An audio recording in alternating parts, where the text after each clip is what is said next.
ako ny fiarovam-pirenena fandarana manokana ho an'ny ministeran'ny fiarovam-pirenena ako ny fiarovam-pirenena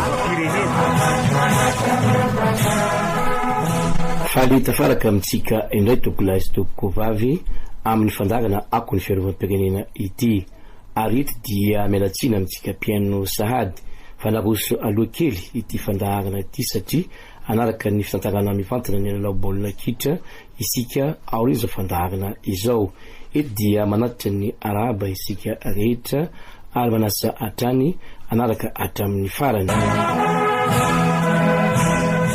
ako ny fiarovam-pirenena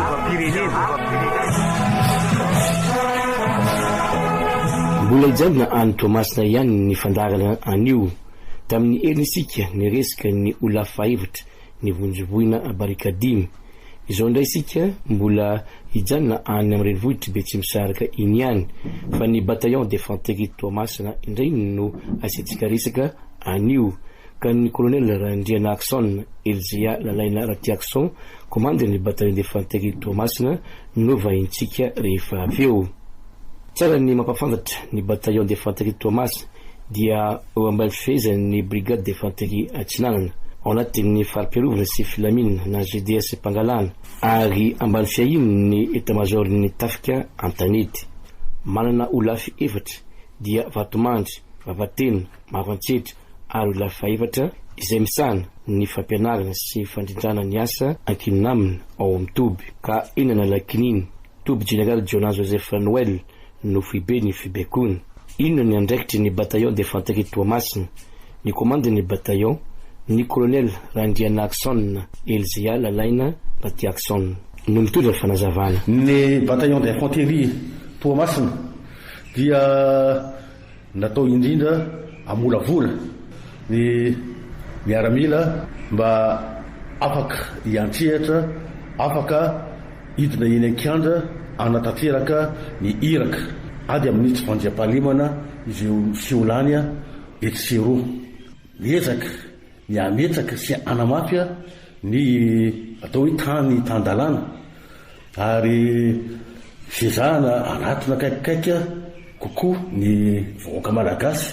dia inona moa ny tandrona amin'izany fanatonana kaikaiky kokoa ny vahoaka malagasy zany fa hitadiavana ny vahaolana amin'ny tsy fandiam-pahalemana miseholany amin'ny enjiny maro samihafa raha ny eto Tomasina manokana dia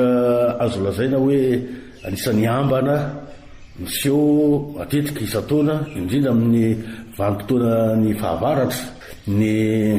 rivodoza dia misy moa ny bataillon na centre efa voafana manokana mikasika an'izay amin'ny fizidrana ny rivodoza fa tsy afa-miala lavitra amin'izany ny bataillon d'infanterie fa manome tanana avy hatrany amin'ny nafanokafana ny lalana io na izay mety voina miseho amin'ny andavanandro ny fiainan'ny olona mandritra an'izany rivodoza zany fa indrindra amin'ny mandavan-taona dia tahaka ny toerana samihafa dia misy ny tsy fandiam-pahalemana izay miseho etsero ary mivoatra izy ireny toy ny akanan-keriny akoatrany hoe vakitrano alabotsy sy ny sisa izay misy eny anivon'ny fiarahamonina dia mandray anjara tanteraka amin'izany andraikitra rehetrarehetra zany ny bataillon d'infanterie Toamasina tsy eto Toamasina rery ihany nefa no sanona amin'izay zavatra zay fa raha misy ambana raha misy ilana amin'ny faritra manodidina raha tsy ilaza zao ato amin'ny zone de défense et de sécurité Pangalana ato anatin'ny brigade d'infanterie est dia misy bataillon anankiroa dia ny ray zay resako zao ny bataillon d'infanterie Toamasina sy ny bataillon d'infanterie Ambatondrazaka dia tsy miolinolona na samy maka ho azy reo bataillon roa reo fa rehefa misy ny tokony fanampiana atratrarana ny tandrona voalazako teo roa dia mandray anjara tanteraka amin'izany ny bataillon d'infanterie Toamasina raha ny bataillon d'infanterie Toamasina dia manana olafia anakefatra zany olafia anakefatra zany a dia misy ny totraka hoe compagnie d'instruction eto a Toamasina izay mamolavola mampianatra ireo miaramila ho ampiasain'ny zone de défense et de sécurité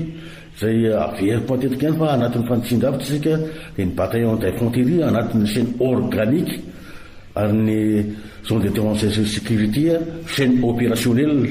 dia izay zany mamolavola nireo miaramila izay entina hiatrehatra entina midina ankiandra ankoatran'ny compagnie d'instruction eto Toamasina dia manana ihany koa ato ny compagnie de commandement et de service io moa zany eto amin'ny PC portion centrale poste de commandement ny bataillon misy an'izay eto Toamasina fa raha asesika avy any atsimo kosa dia manana atsika ny compagnie ny Vatomandry manana asika ny compagnie ato avarabaratra ato compagnie ny Vavatenina ary andala-pamindrana ny compagnie avy any Sainte Marie alefa ho any Amaroantsetra toy zay ny fandaminana ny holafia zay tatana ny bataillon d'infanterie Toamasina. Tsy mandeha irery ny bataillon d'infanterie Toamasina fa misy ny fiara-miasa amin'ny volotafika hafa. Tamin'ny fotoana nandalovanay tany dia rezareo avy amin'ny première bataillon de parachutistes Ivato no nampiofina ireo miaramila. Nizarany traikefa sy fahaiza manao hiatrena ny ambana mety hisy any antoerana. Ny commande ny bataillon d'infanterie Toamasina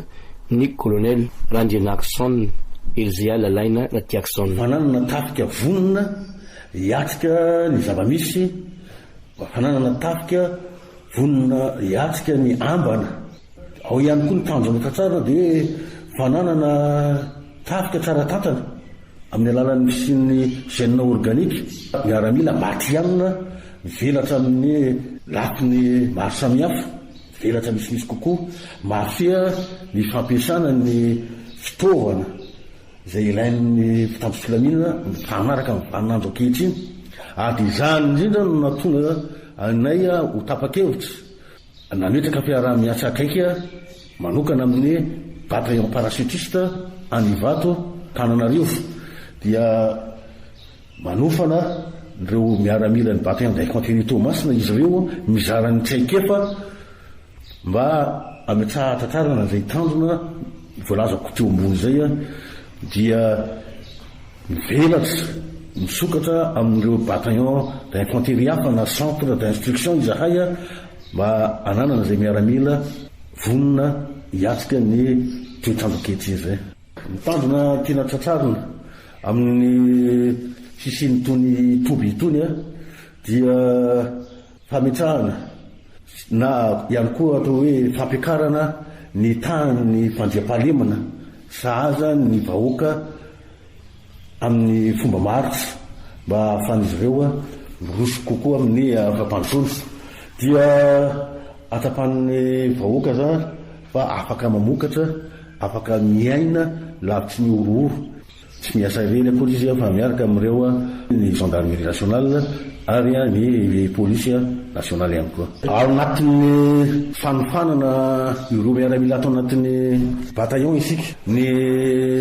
fifanana moa dia iarahana amin'ny bataillon parachutiste avy any Antananarivo. Marina fa misy ny fanofanana azon'ireo miaramila ireo mandritra nyreny stage ataony toera fiofanana samihafa eto Madagasikara. Ny bataillon d'infanterie Toamasina amin'ny infanterie azy dia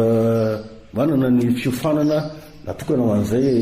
infanterie zay. Ny bataillon parachutiste kosa tsy afenina fa manana traikefa manokana misimisy kokoa satria izy ireo dia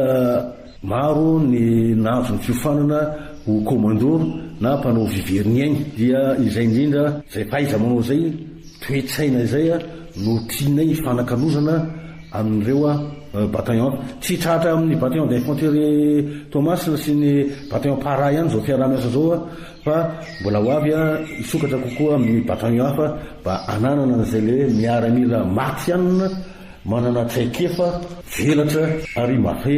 ny tontolo fivoarana misy am'izao fotoana zao. Ny fifanana ataontsika teto a dia telo andro ary isy isam-bolana ny fanofanana miaramila tahako zao mandavataona ny fampianarana. Ako ny fiarovam-pirenena.